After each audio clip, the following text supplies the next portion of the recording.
During the Judges era, Israel lacked a centralized government and was repeatedly subdued by neighboring civilizations that exploited Israel's disunity. The Philistines, who settled along the coastal plains, were particularly formidable due to their advancements in iron metallurgy, which allowed them to produce superior weapons and farming tools, thereby establishing economic and military dominance.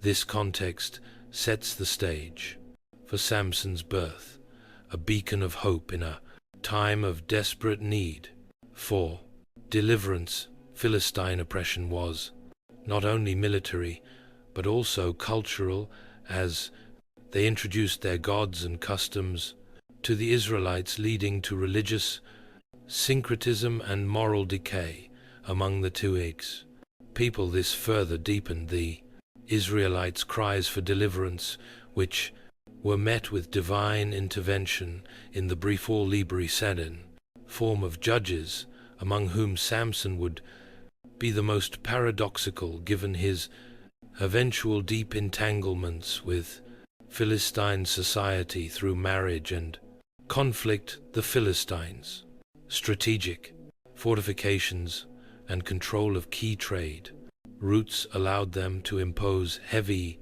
tributes on the Israelites, effectively maintaining a state of economic servitude and cultural hegemony.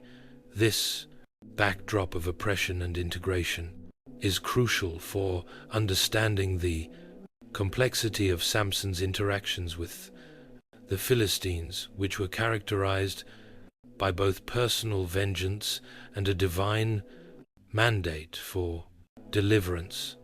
Samson's birth was foretold by an angelic visitation to his mother, a woman who had long suffered the stigma of barrenness in a culture that valued fertility.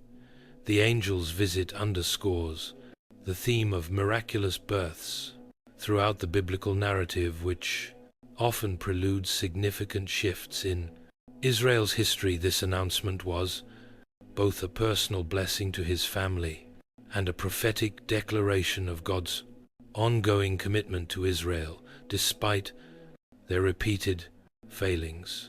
The angel's instructions were detailed, emphasizing not only the abstention from wine and avoiding contact with the dead, but also the requirement never to cut his hair. These stipulations were imbued with deep religious significance, representing a life wholly dedicated to God from womb to tomb. This innate vow was an external sign of Samson's separation and consecration, meant to remind him and his people of their unique status and calling under God.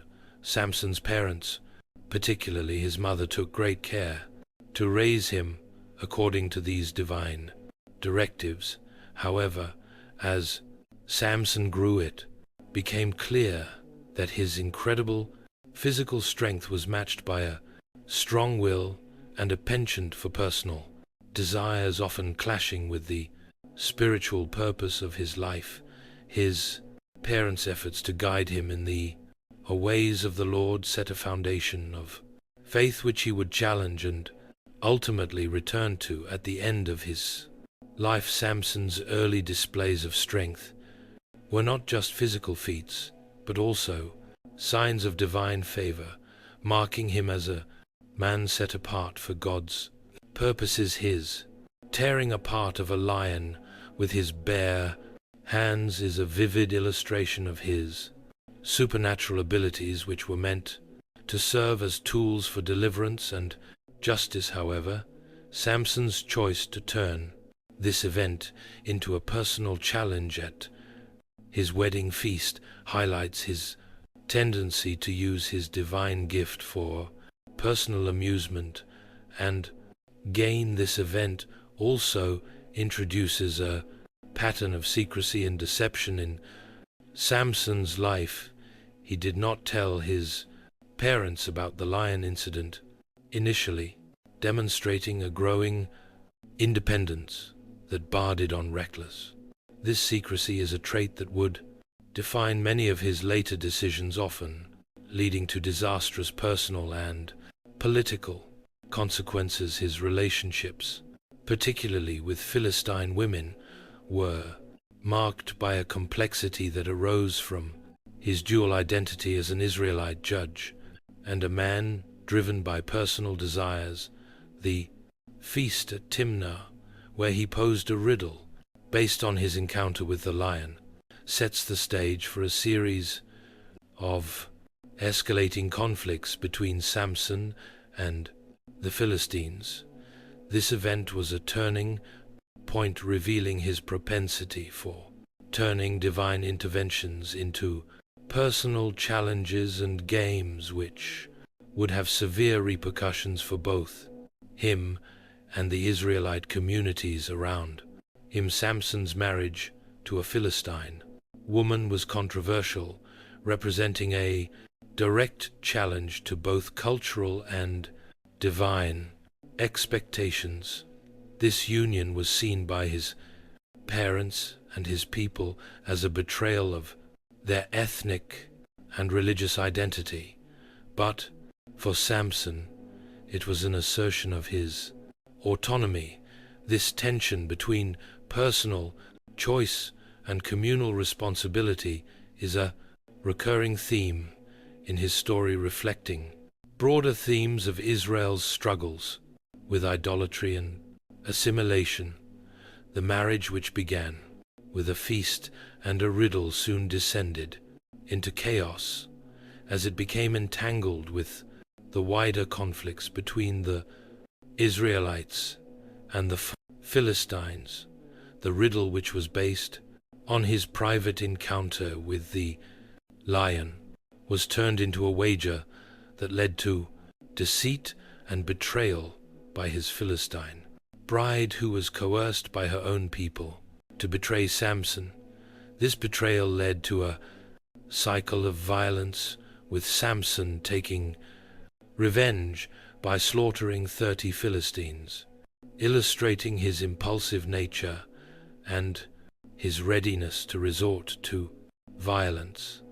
The fallout from this event was significant, leading to further retaliatory attacks between Samson and the Philistines. This cycle of violence escalated, with Samson's acts becoming increasingly bold and destructive, such as burning the Philistines' fields with foxes.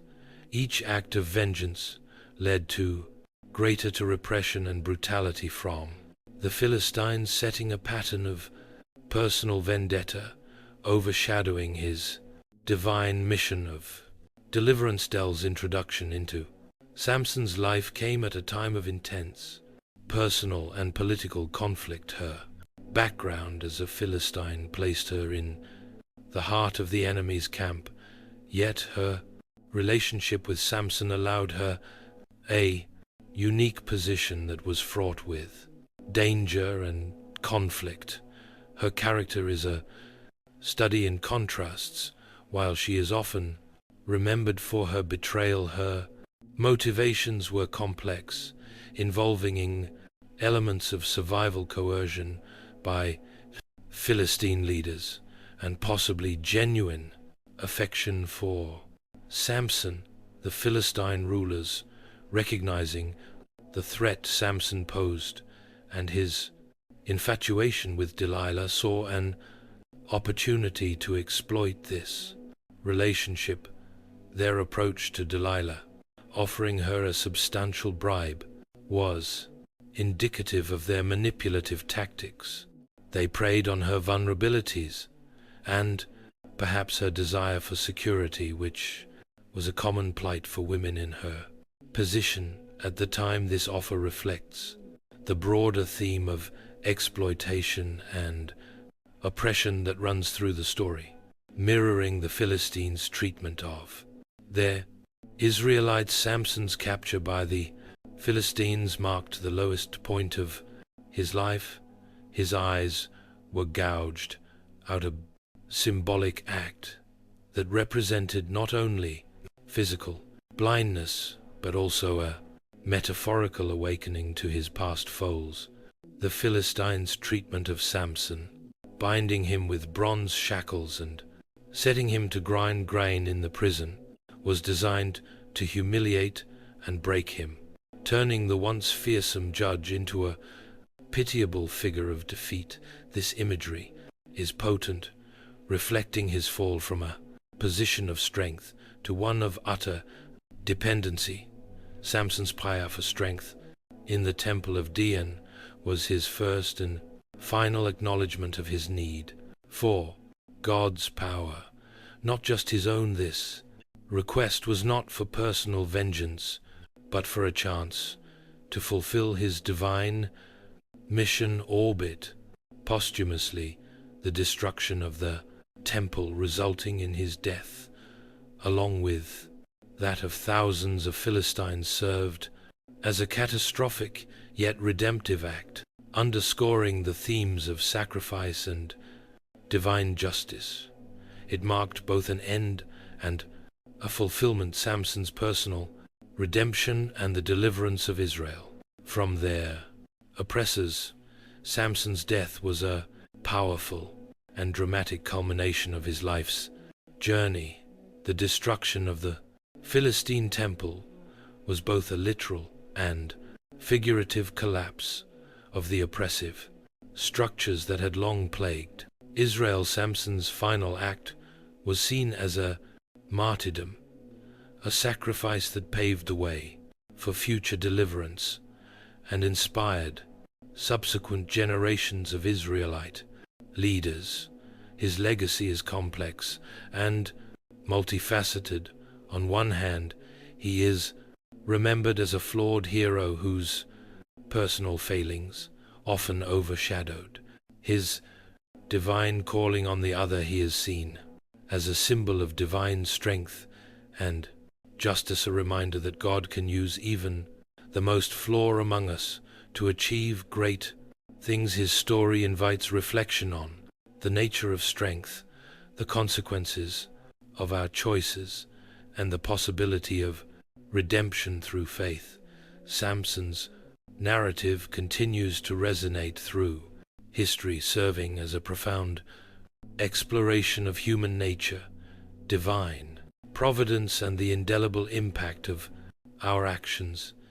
It challenges us to consider the ways in which our greatest strengths can become our most significant weaknesses, and how ultimately true strength is found in humility and dependence